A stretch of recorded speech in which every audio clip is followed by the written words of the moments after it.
Welcome to ServDes 25 Service Design Lecture Series, lecture number 3.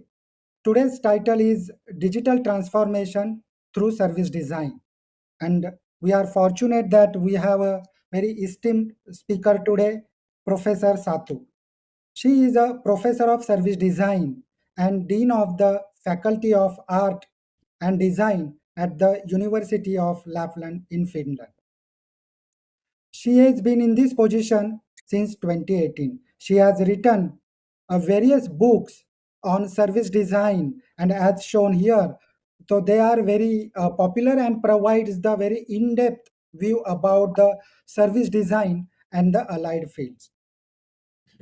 She is she has worked on the various international and national research projects as a principal investigator. So we are really looking forward for her today's lecture. Over to you, Professor Satu. Okay, thank you. Thank you, Ravi. Okay, thank you, Ravi. I wanted to start with couple of, ideas around service design that we are working with here at the University of Lapland. Our university is quite specific that we don't have the Faculty of Technology in our university. So the approach to service design that we are having is a kind of combination of social sciences and design. And how we approach service design is culture-centered service design. So we are looking very much cultural phenomena, understanding of behaviors and role of people in the context of services. I think that's something to consider when you think about service design, that there are so many different approaches to service design. It is area that is borrowing a lot from other related fields and working very much within intersections of several different fields of science. If you are kind of interested about this kind of landscape of service design and where it is relating, some years back we wrote a paper on landscapes of design, looking at these different underpinnings that service design has had. I can tell a little bit about more that when I go forward in the presentation, but probably you are familiar with this kind of slogan or sentence, "Culture eats strategy for breakfast," by Peter Drucker. It's the culture of your company always determines success regardless how effective your strategy may be. I think that's a very fundamental challenge in service design. You can always develop more efficient ways how to organize and deliver services, but to truly success, you would be able to figure out how to change the culture of behaviors or sometimes tradition, how the company has been or institution has been working previously. So it is a big challenge in service design when you are working with in different cultural contexts, whether they are geographical or whether they are institutional or social cultures. All what we do is always contextual and situated. And if I think about the challenges in service design, I think this needs to be more and more seriously that what we do is contextual and situated, and it cannot be universal. I think when you are looking at this kind of approach, you may stumble in challenges in ethics and in sensitivities. So I think you should always consider that when you do or work with service design, that it's contextual and situated, and take it into consideration. Of course, the bigger the company is, the more challenge there is when you are applying service design, because of course, it would be more efficient that you could create a one type of doing or implementing something, and you would like to, of course, apply that all over. And even though of companies, they have many of the bigger companies, of course, they have localization services or localization processes, how they try to contextualize and situate service processes. You always still have to think about the cultural context and human behaviors and how something is fitting into the context. So I'm very much looking services from the point of view of social sciences and how we can understand cultural phenomena related to services. And I think you truly will succeed in service design when you kind of understand the cultural setting and phenomena and how that impacts in human behaviors when you are designing for services. And of course, this is, of course, not only extra job or something you have to consider, but of course, this kind of deep insights can also open new possibilities for business. They can improve how we are delivering and organizing services. So I suppose in culture-centered service design, there's always like two sides of the coin. In other side, you have responsibility, you have the ethical considerations, and I think you need to have care for the users of services. And of course, on other hand, the better you understand your context and how the behaviors and actions there are, the more new possibilities that opens. Understanding that well can enable a totally new way how to implement a service, or of course it can also be key to understand how you can for example, how you can reduce resistance. Because in many changes, when you are doing service design, it's almost always that it's implicit that there will be change and you have to do change management. So there, when you understand behaviors and you understand where some resistance is coming from, the easier you can tackle and manage that or mediate that. So I see that there's a lot of value in understanding the cultural phenomena related to service design. Okay, maybe the next slide. We have at our university, we have 2 master's programs for service design strategies and innovations. It's Erasmus Mundus program, where you can get a scholarship for doing your MA, and it is located in service design, management, and leadership theories. And there's University of Lapland, Art Academies of Latvia and Estonia who are delivering that. Then we also have PhD in service design. And for us, our fundamental to our learning is research-based learning. So in how we are planning our curricula, it's always based on research. And we have already quite long tradition in delivering PhDs in service design. There's already more than 20 students who defended their doctoral thesis. Service design in general, of course, it is a new area. So I kind of see that we jumped into the deep end with opening a PhD program when we did it. And at the moment in my seminar, there's students from all over the world. Okay, the next slide. When we are looking at service design, we are looking that from different perspectives, from looking at digital service design, where we are looking at comprehensive and holistic user experience of service and digital solutions that create service experience. So we are when we are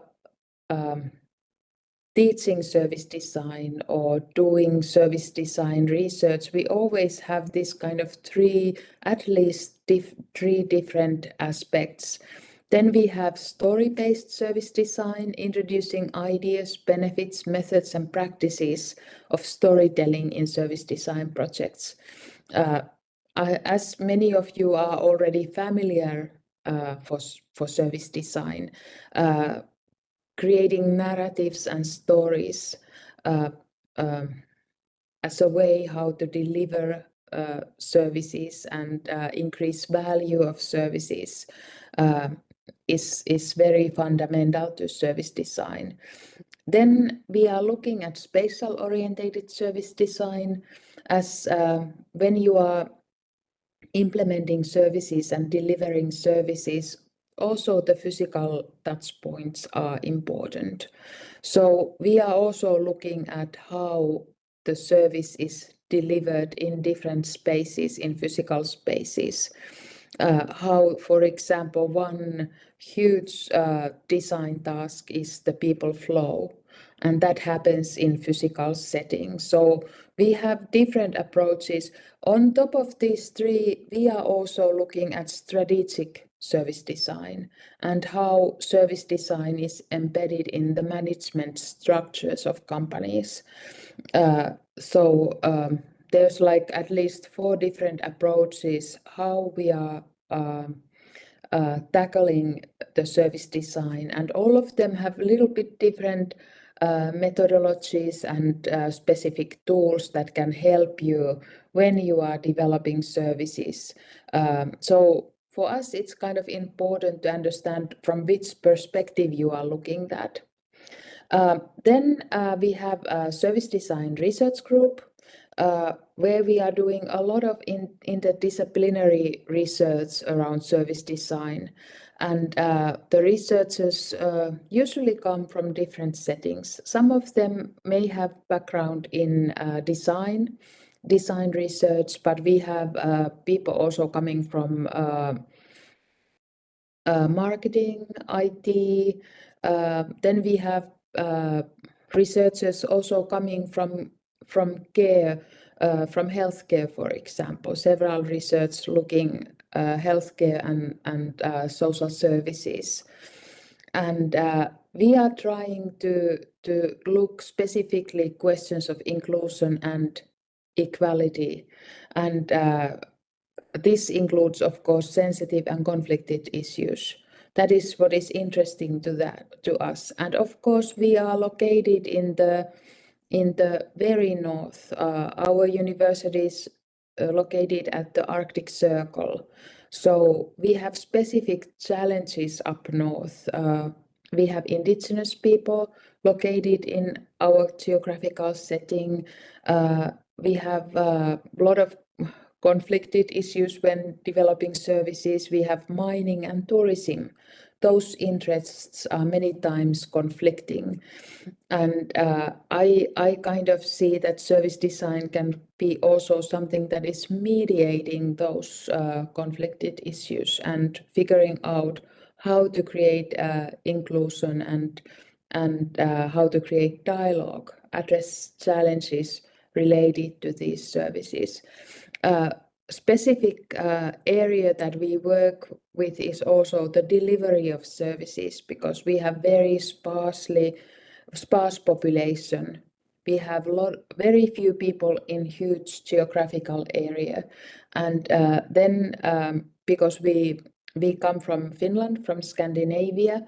I'm not sure if this concept is familiar to you, but we have a kind of a state philosophy that we represent welfare state.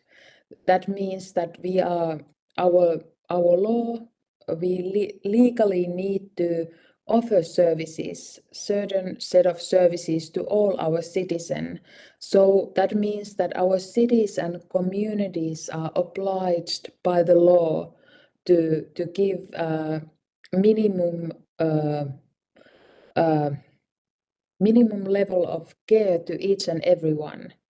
And that means that even if you are located very up north of Finland, you would need to get the same level of services than someone located at the capital.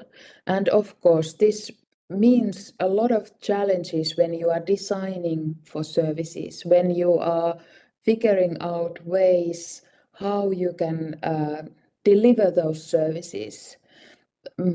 There's a lot of challenges in who are designing services, how you include people into services, and so on. So these are the topics that our research group is specifically looking at and trying to tackle. And I think that's to anyone who is interested. We are at the moment, we are having 7 PhD positions where you can get scholarship or grant to do your PhD. So if you have this kind of interest, please contact me if those challenges are something that you are interested in. But today's actual topic is this, like how technology and service design, how they are entangled. And just last year we were working with this book, Service Design for Emerging Technologies. And with Mari Suoheimo and Paula Trapani, we were writing a chapter on historical perspectives of service design and technology. Okay, can I have the next slide?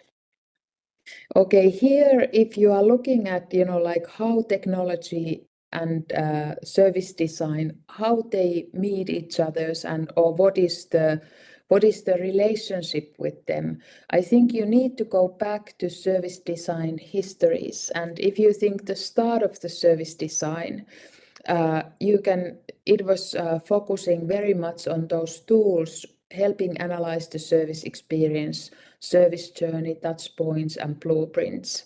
And I suppose when you look at that, also the technological solutions realized were also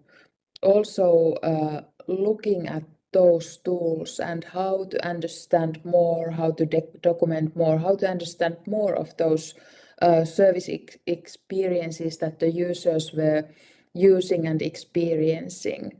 And of course, then also several methods based on co-design, inclusion, discovering user insights. And of course, always there has been in service design the idea of creating holistic services. There you can also think about the start of the double diamond. And I suppose to almost everyone working with design or service design, this double diamond model is familiar. I think nowadays, when we are thinking about this kind of designing services in contextual and situated location, I think there's already a lot of critique also to double diamond. In the behind of double diamond, you could think that there is industrial production goals, how to get something out of the process, what kind of phases you have to go through to deliver something. And of course, there's a lot of positive in double diamond because it gives a process model how to tackle the challenge and how to trust in this kind of process. But I think especially when you are working in conflicted or sensitive context, you have to kind of take a look at this double diamond model. For example, Essikure has been the one researcher who has been proposing critique also to this double diamond, that especially when you design with communities, is it more important that the outcome, physical, for example, for physical outcome or concept comes out of this double diamond, or is it more valuable that the process increases the ability to take action or agency of the community? So I think you always have to consider this also, that what is the goal, what is the aim? I'm using this process, but what for? So, okay, can I have the next slide? Okay, here I am showing some examples that if you are looking at these technological solutions, then I think if you look those early years of service design or go back there, the solutions that were created were using technology to document, to digitalize service journeys or emotional journeys. You can see there those happy, sad, surprised faces, like trying to digitalize the information and the contents of the service journey. And technology has been a lot a tool for service designer to develop service journeys or service experiences or the whole ecosystem. But here definitely the value of technology for service designer is in its ability to document and analyze the service journey. Can I have the next slide, please? Yeah, then if we are thinking about coming closer to where we are now, I think there is, of course, there's very, I think, significant difference between service design and design for service.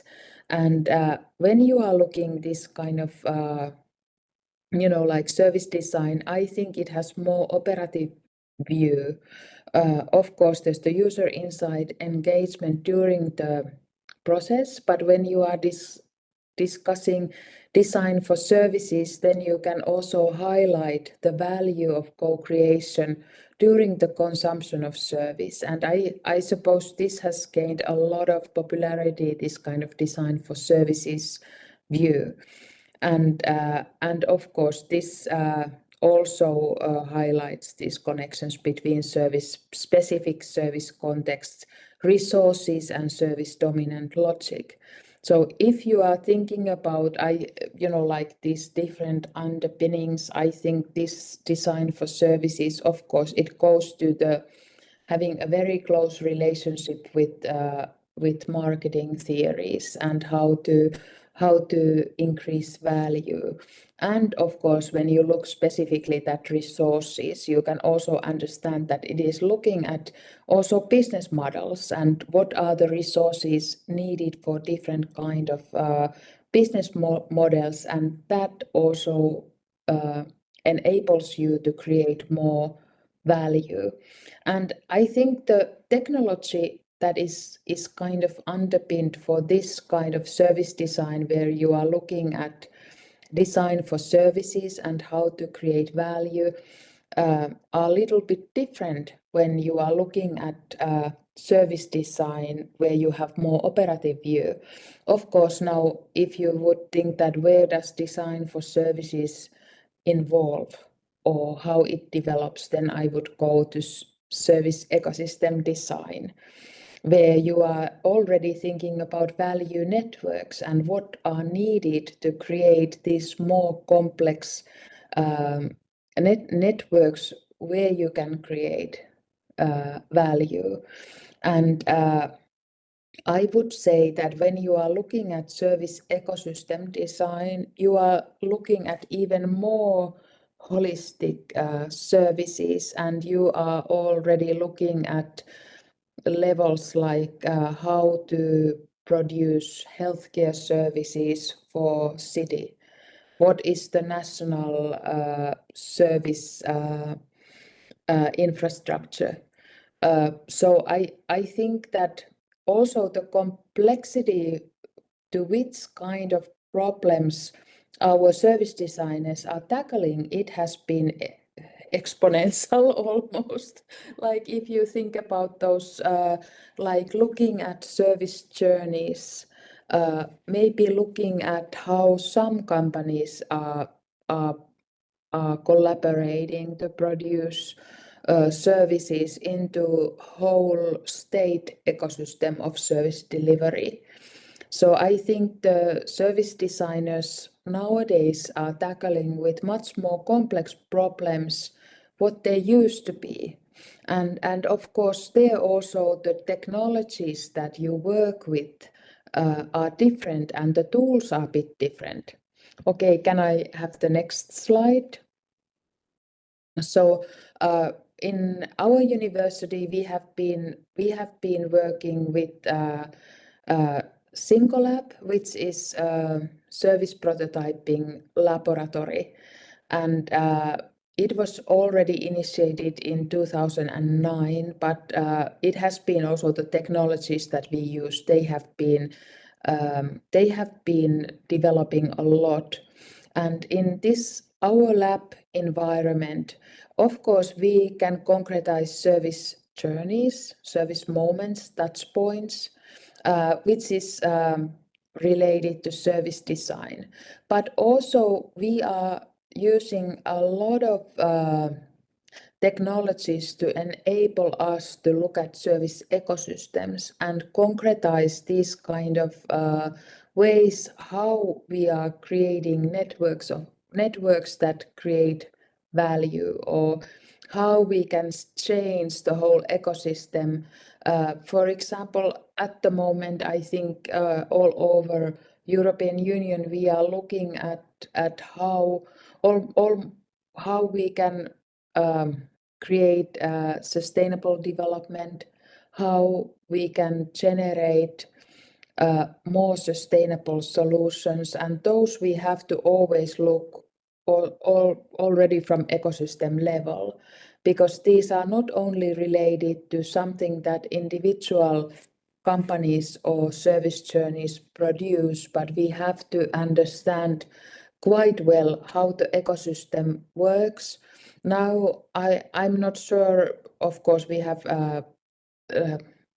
people participating in so different places of the world, but for European Union, there has been now new regulation where you have to analyze each and every company, what kind of carbon footprint this company is leaving. And it's not only direct, but you also have to report what is secondary. And there, the ways how you can use service design are, of course, super valuable, because it helps you to understand the whole ecosystem and analyze what is the direct impact and what is the secondary impact. And for this, we are using a lot of different digital solutions that enable, for example, mapping or this kind of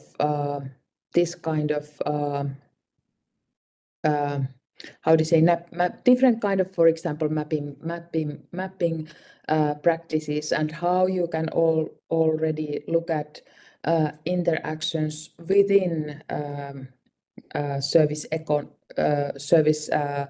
ecosystem level. There's very good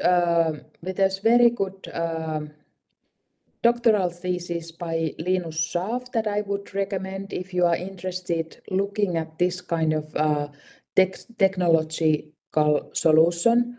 Linus was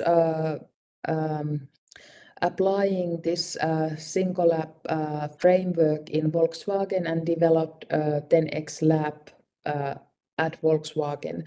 And it is also showing how you can digitize service design process, changing it from analog towards digital.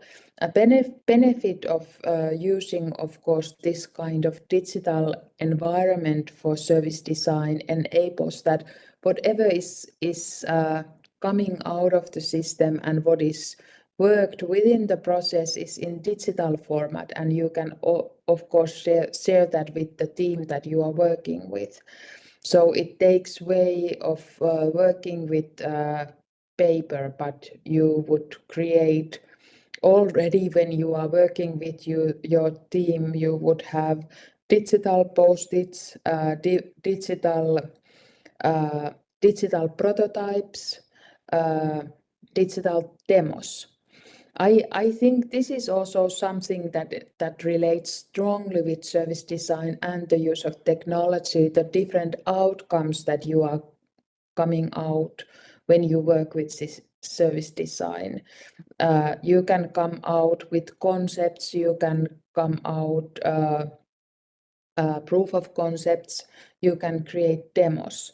So I think it's essential also to think that what when you work with service design, what is the outcome that you are looking for and how to realize that outcome. Many times to realize, let's say, demo, you would need digital applications and technology.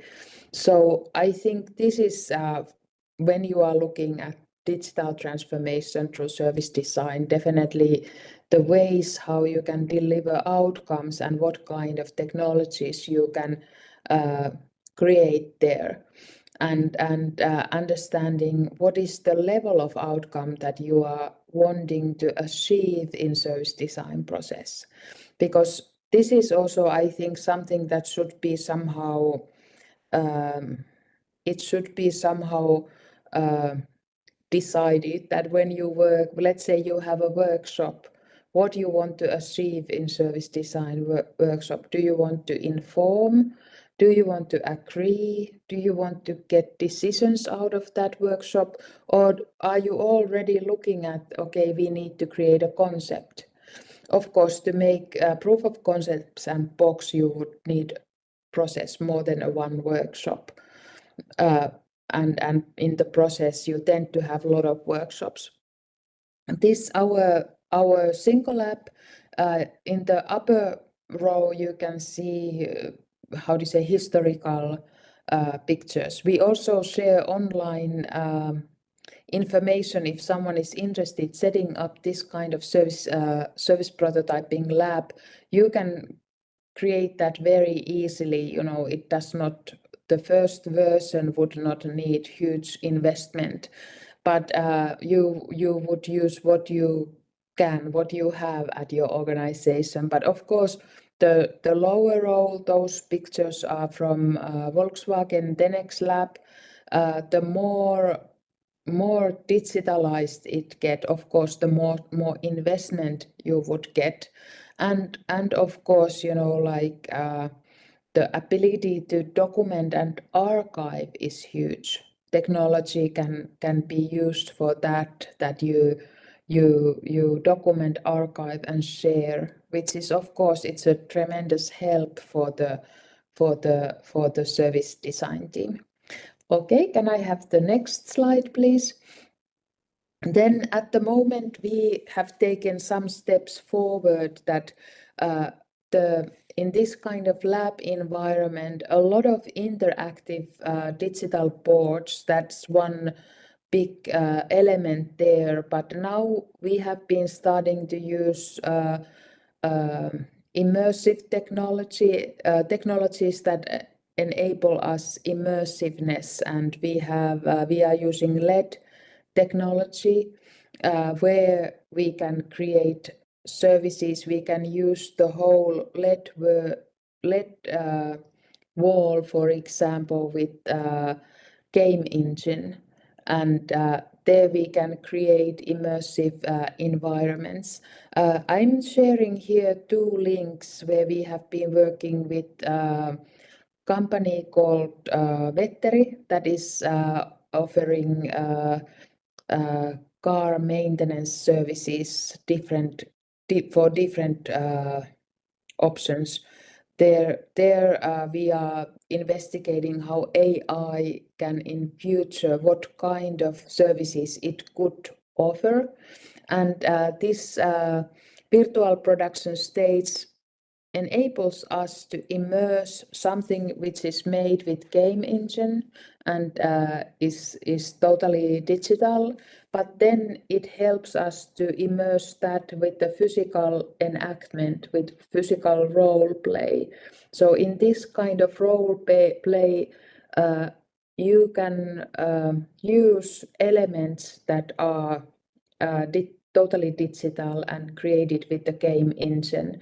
So it enables you to kind of mimic a future service situation of the service that is not yet realized. It is only imaginary, but you can already test, prototype, document that. You can create a small video, for example. You can already investigate that, okay, what kind of emotions that would create. You can work with the company management who can then evaluate what is the outcome and maybe see that it can help them to make decisions which direction to take or evaluate potentiality of some solution.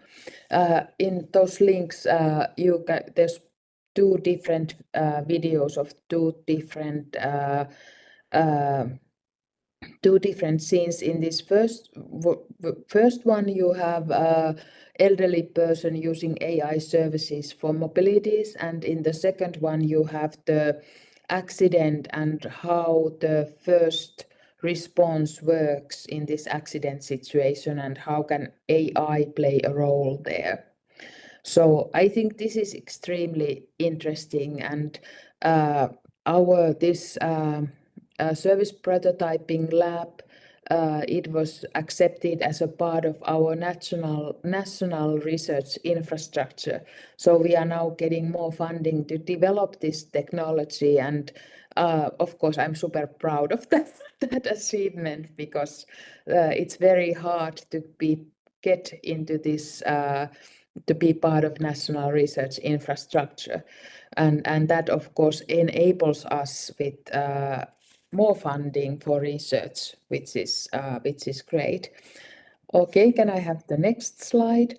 Then, okay, I think the examples that I was showing until this were very much about this position that you are a service designer, you are using technologies that can help you design better, that can help you to analyze better of the service journeys, moments, ecosystems, make decisions, and so on. But then you can look the technology also from different point of view.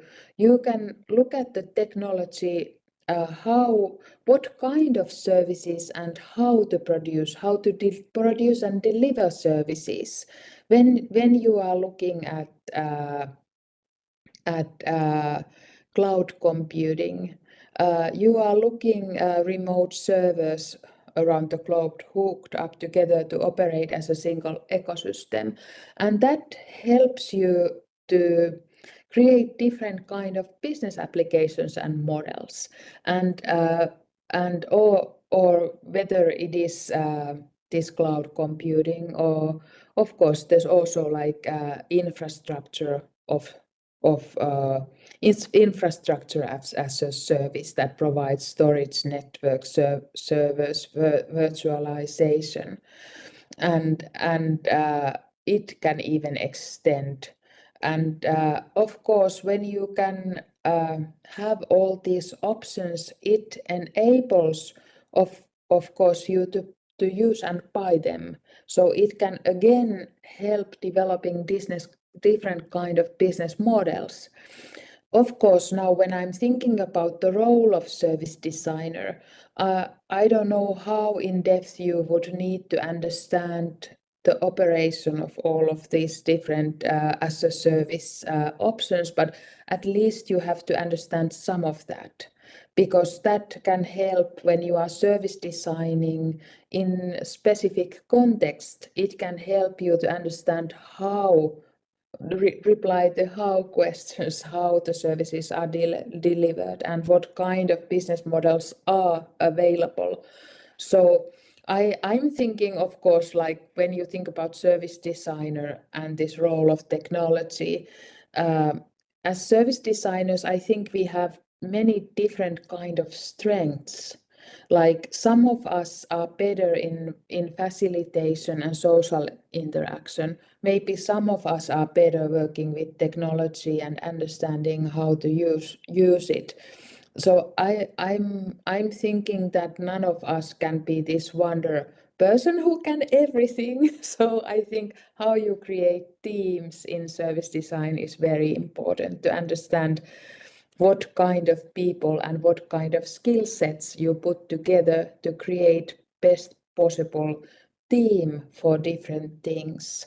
So I'm not saying that everyone should, how do you say, be these tech persons in the team, but I think you need to understand some of that because you need to be able to talk the same language. But I think in team you would have to have different skill sets.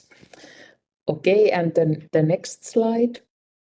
Here I was trying to kind of map out different design tasks that anyways when you are kind of working as a service designer, and especially if you have a design background in the team, I would think you deliver a lot of value for the team, still kind of having some fundamental skills like stakeholder user interviews and observations. You still need to understand what delivers value. And to understand that, you need to have an understanding of the real situated context, what is happening there, how people are behaving, what is existing in the setting. And to understand that, you need to work with people, interview them, observe them, understand what brings value there. To have this, to deliver value, you have to understand what is the problem. So somehow you have to gain understanding of that. And you need to understand customer user requirements. Of course, you have users are in so many positions. You can have the end user, you can have a business customer, you can have a professional user. There are so many different user positions, of course, and their requirements. Design ideas usually need concrete elements, need to be visualized. You still need to understand personas because like they are in these different positions. Visualizing customer journey maps, user flows, user interaction. Of course, this visualizing and concretizing also many times is needed to test for testing and evaluating. So there are, I think, kind of fundamental skills that you need still, even how much technology we have. Of course, then the technology can sometimes help you, especially here when you have demos and prototypes. You need the technology can help for these to be tested and evaluated. Okay, can I have the next slide? Okay, then of course AI. I think it's the kind of hot potato at the moment, or a kind of a challenge that how we are using that, how it can be our kind of design helper, how and where we utilize that. Here I would recommend reading Titta Jylkä's doctoral thesis around AI in designing human-centered digital services. What is the role of service designer and what is the role of AI in this kind of settings? I think it's not so long ago then when you were discussing AI, you were discussing chatbots. I think technology is moving forward so big steps that it's not the case anymore. You can already put AI in so many positions in the user journey or when you are developing. user experiences. Okay, and the next, I wanted here to bring out. I was editing one journal for Touchpoint journal, and I was looking at those different cases that this journal was looking at how you are using AI, and I recommend reading this issue. There's a lot of I think good how do you say case studies. AI can generate personas, discussions, interview. Of course, always this be aware of harm AI can do when ethics are considered.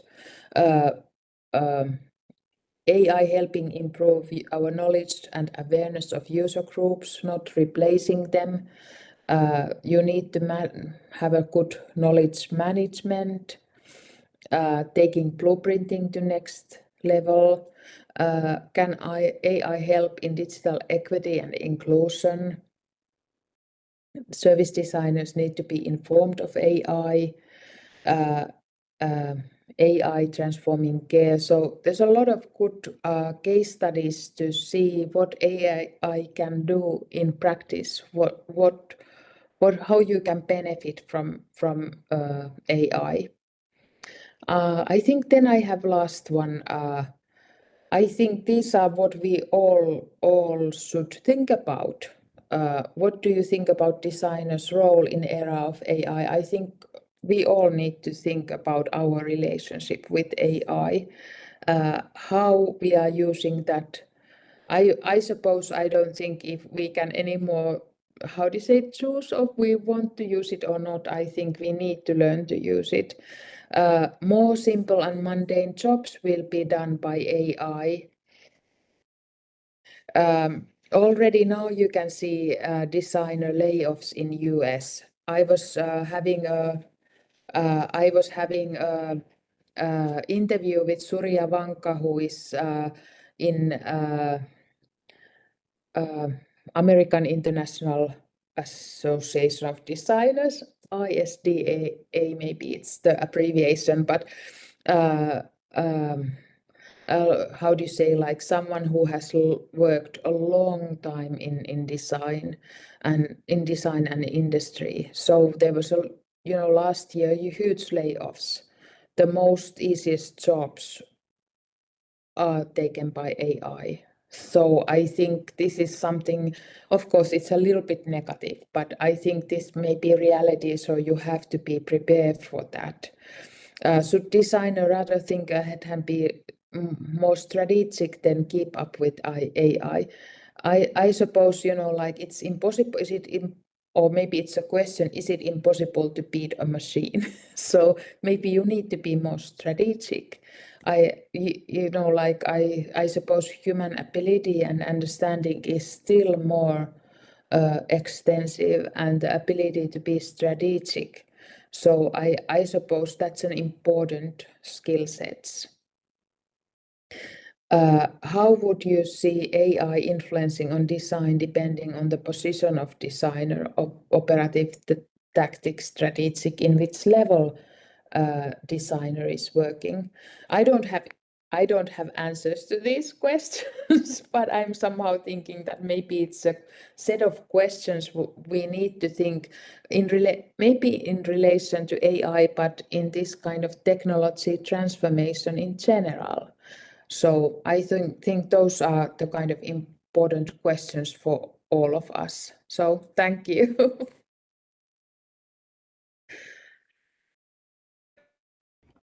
Thanks a lot, Professor.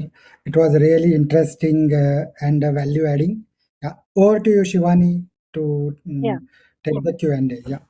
Yeah, sure. Thank you so much, Satu, for this insightful session. I think you covered a lot of interesting topics as part of this session. So now this forum is open for Q&A, and I would request the people who have joined here to put down their questions in the chat box, or they can also ask here upfront. That's not a problem. Yeah. Satu, till the time others put up their questions, I had a very minor question that you mentioned when you were mentioning those evolution of how SD service design is emerging, evolving. So as part of that, you mentioned that there was a operative view of service design earlier, and now it has become more like ecosystemic kind of perspective on service design or design for service. So what does it mean by that operative view of service design? Yeah. Yeah, I think that's a good question. I don't think that this kind of ecosystemic view is overtaking operative view, but I think it is expanding how service design can be used. So I think still it's very crucial and important, this like a service design and understanding the user journeys, touch points, context, working with different individual tools. But I think when you are thinking about this more like ecosystemic view, it may also impact a little bit ways you work. Whereas when you work developing, let's say, a user journey or some specific touch point, you can work with individual methods already to gain a lot of insights. But when you work with ecosystems, I think very often you need to think about methodologies. So it's not only individual tools, but you need to understand how to generate questions, how to understand what is the research question, what is the challenge there. Then you need to develop the tools. Sometimes you don't have tools ready there, but depending on what is the challenge or question, you even have to develop the tools. Then you apply them, and only then you are able to deliver. So I think it creates bigger challenge for service designer, that you automatically cannot just take a guidebook and choose a tool, but maybe you have to develop the tool yourself. Yeah, it is. It becomes much more complex when it comes to the ecosystem part of it. Yeah, I agree. Yeah. Okay. Let me just check. Yeah. Okay. So another question, would be, this is little off the topic, but maybe you can speak from your own experience. How do you think service design sort of differs when it comes to B2B or B2C? When it comes to directly the customers. So we are designing a service for the customers directly versus we are designing a customer for in a B2B context, business to business context. Yeah.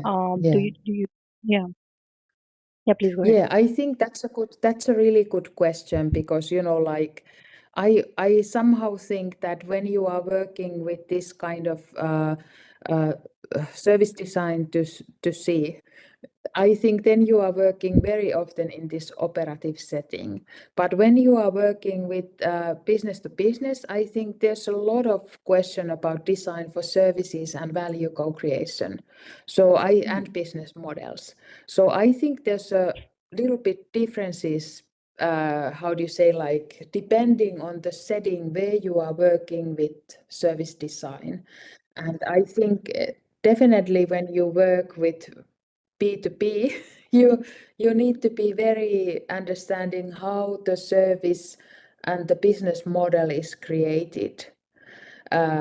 So I would say that again, you have to kind of understand what are your tools there and what is the context and what is the main thing. Of course, that can be also of course, everyone tries to increase the value, the what is the value for the customer or for the business. But I would say that definitely B2B, you need to be working with design for services and value co-creation. Okay, okay. We have a few questions here. I would like to just read those out.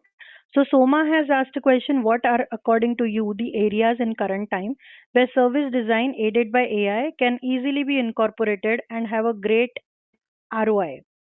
I hope to understand about small changes, small changes that could make huge social impact. Oh, what a wonderful, it's a wonderful, wonderful question. I don't know if I have a really good answer to that, but I suppose that would come out. You already have kind of AI driven, let's say I was mentioning this chatbot, like already if you can quite easily give a reply to some questions that would enable accessibility of something, or would give out some crucial information, something that can make service more approachable, accessible, automating the response, that it becomes cheaper to deliver that value. So I think it's more easy maybe think about here like where AI can deliver value when you are thinking about the actual outcome of the service design process. Because if you think about how AI can aid how do you say, the service designer themselves, it does not have so huge social impact. So I think here definitely you need to be able to understand what technology can do for you as a service designer, but here I think you need to look at also how you can deliver those services aided by technology. Definitely ecosystem view already to give a good answer to that. I'm sorry, I don't have so specific example. I would need to think about a little bit. Yeah, sure. And the next question by Sode is, how can service design be used to reduce resistance to digital transformation? That's also excellent question. I think this is a lot to do. This is a lot to do with management. How you can kind of enable the staff or whoever is operating with these digital tools, how they can benefit from that. I think to reduce resistance, you have to show benefit. Sometimes it's not even enough that you kind of argue for the benefits, but you have to demonstrate them. That kind of employee has a practical experience that, okay, this was easier. Only then you are able to sell it and reduce resistance, because like only arguments, but that's the job also, that's the one of the core in service design, like it's also about doing and not talking. So you can create examples. We have actually also dealt a little bit into this area. Yeah, as part of our organization. Mm, Satu, there can be another way to probably look at this question. I don't know if what is the meaning. I mean, but I'm coming from another perspective wherein I wanted to see that what is the digital transformation happening within service design. Sort of there is a resistance within service design um, to have digital transformation as part of the Yeah, service design process itself. I don't know if yeah. that is the lens I or perspective it could be. Yeah, I think this is interesting question, because I think nowadays when you are looking at what is happening in the tourism market, there's a lot of resistance, to maybe not to digital transformation, but to tourism itself. I don't know, there's so many cases nowadays with Airbnb in Barcelona, even in our how do you say, increasingly popular tourism destination, our winter season is really important, and our local people, they are kind of resisting this digital transformation, that people are changing their homes into Airbnbs. So I don't know, that could be some kind of case of digital transformation, that this digital solution is impacting in our everyday life because our houses are changing into hotels. But I would think that how service design can impact that. I think there's the co-design and inclusion. Can service design enable a process where you kind of design the rules, like how you can, how and when you can, for example, like have rent your house out or something like that. I don't know, not a good answer to the question, but a try. Yeah, actually, there's another related question to this, which is about service design for tourism. So the question is, how can digital transformation be effectively integrated into service design for tourism, particularly in tourism destinations to enhance visitor experiences? Yeah, I suppose this is, like, I suppose I kind of already respond to that question. I'm also thinking about this in when you think about these tourism services. Uh, can we design services that would kind of enable you to experience the site without going there? Can there be enough immersive digital contents that you would be kind of having such a good service moment that you would feel that, okay, I got what this destination is offering. I don't need to travel there. It's enough that I experience it from my home. Of course, these are big ecological questions. Can service design deliver something that kind of reduces mobility as such and carbon footprint? Mm. Yeah, without hampering the visitor experience. Yeah, yeah. Yeah. Professor Satu, you had, I think you had shown a slide wherein you talked about three categories of, sort of categories, I would call it, of service design, right? One was something digital service design and then story-based service design. So there was a question asked about that story-based service design. Can you throw some light on it? Can you describe it a bit? What is that?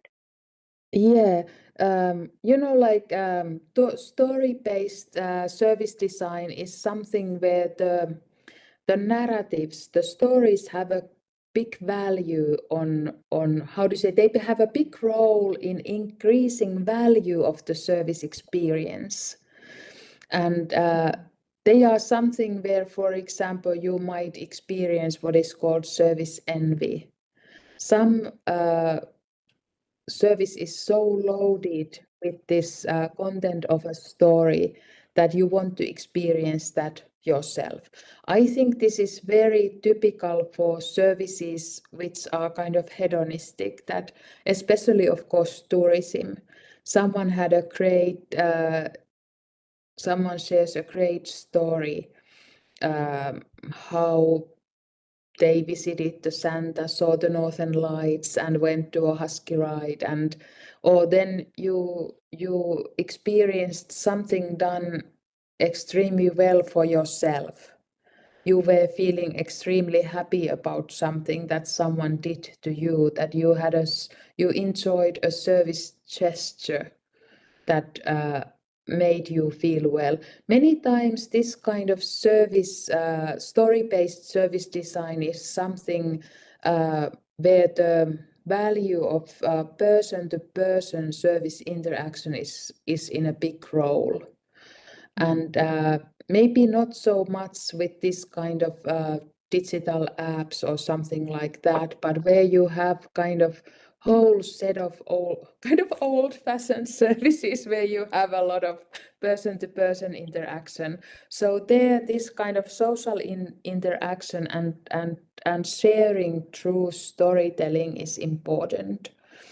So there we are having kind of how do you say, a lot of different kind of tools to understand the value of this social interaction and the stories shared and how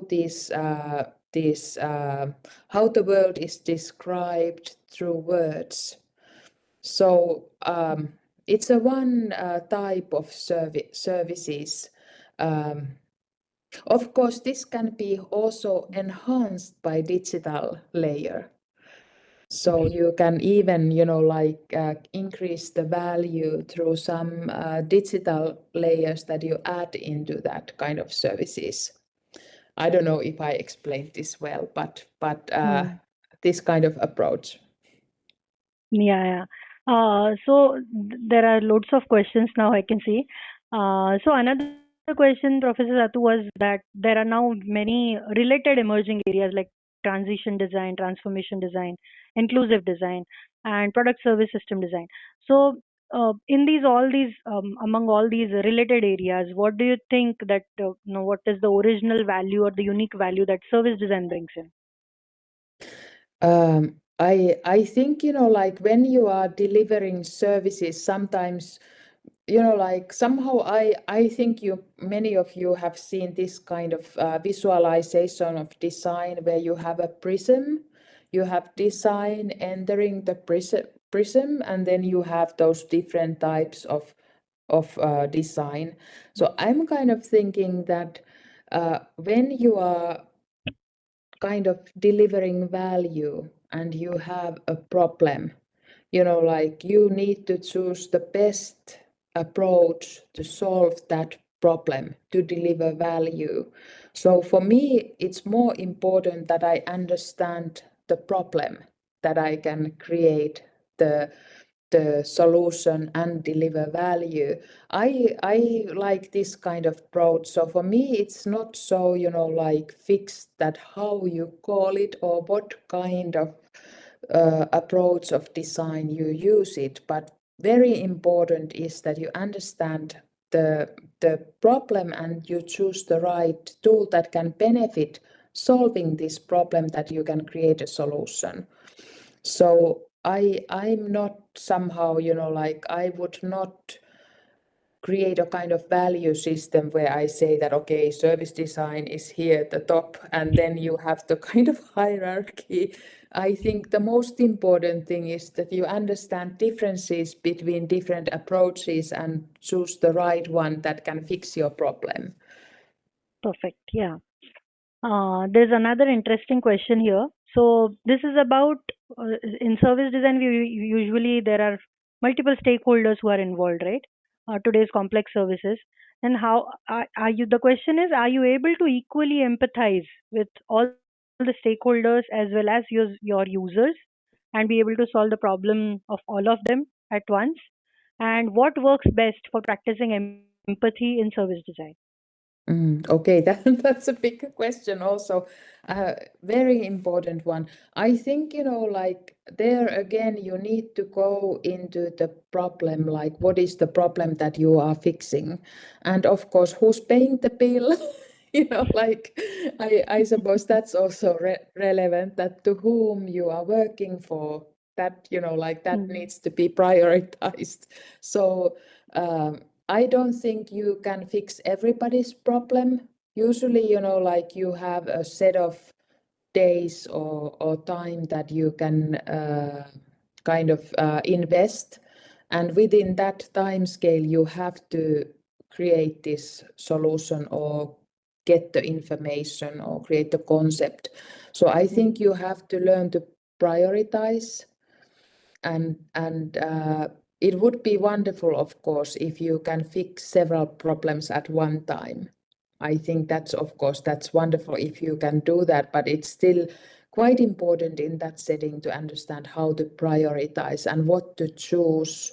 And of course, there, like you have many stakeholders, then doing a good stakeholder mapping and understanding the interactions and impacts of these stakeholders into the challenge you are trying to solve is very crucial. Maybe that will help you then to prioritize and understand that, okay, where I need to focus. Okay, okay. So I think we can take one last question now. So this is now about. Mm, so the question is, can you talk a bit about the need and process of decolonizing service design? Yeah, I think this is I think it's a very good question. I've been working somewhat thinking about this kind of approach, how to decolonize in design.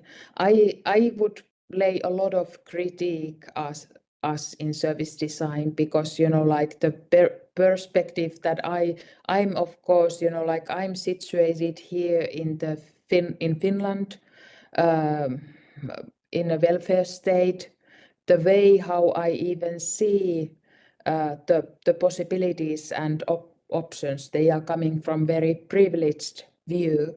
So I think when we are kind of decolonizing design, I think first of all, it's always the kind of understanding your own position and how you approach design from your perspective.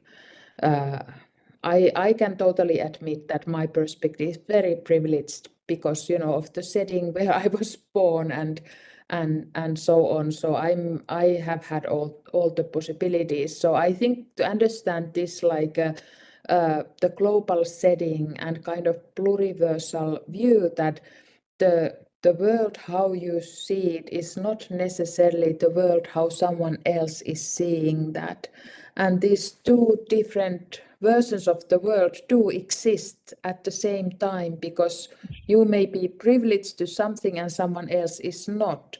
So I think you have to start from yourself. When you want to decolonize anything, you have to understand like where you are coming from. And of course, the structures in design, I would say that there is a kind of a Western privilege in the whole setting of design. But I think there is, how to say, there is resistance to this and it is changing. At least I want to believe in that like it's not something that we should accept, but something that we should change and take action. So I think it's everybody's responsibility to change these ways how we are looking at world.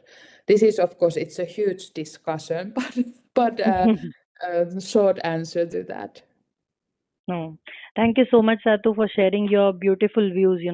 This was a wonderful Q&A session as well. So I would like to take a moment now to thank you for this insightful and wonderful session and wonderful Q&A session as well.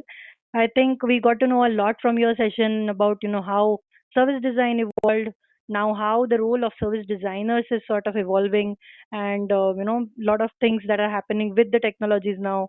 You talked about, I think, immersive environments, the role of AI as well. What can we do, as a service designer with these kind of emerging technologies as well. So overall, it was a wonderful session. Thank you, Satu, once again for this session and giving your time to all of us. And thank you so much to everyone who has joined this session. I'm sure they must have gained a lot of insights from this session. Um, Now, we would like to make some announcement about the next lecture in this service design lecture series, which is about measuring the impact of service design, which is another sort of another interesting topic coming up. And the session is by Francesca Foggiolini on February 25th from 5 p.m. to 6:30 p.m. IST. So I hope all the audience here who has joined today will also be joining the next session. It's going to be an interesting session once again. Also, there was one more announcement from our side, which was about the service design conference dates. So the dates have now changed, and the conference is going to be from 6th October to 8th October 2025. So we also look forward all of you to meeting all of you at in this conference, and definitely Professor Satu we will be meeting for sure in this conference. Thank you so much. Thank you so much, everyone, for joining in. Thank you so much, Professor Satu. Okay, thank you, and see Yeah. you in ServDes. Yes, yes. See you Okay. soon. Yeah. Thank Okay, you so much. bye. Bye bye.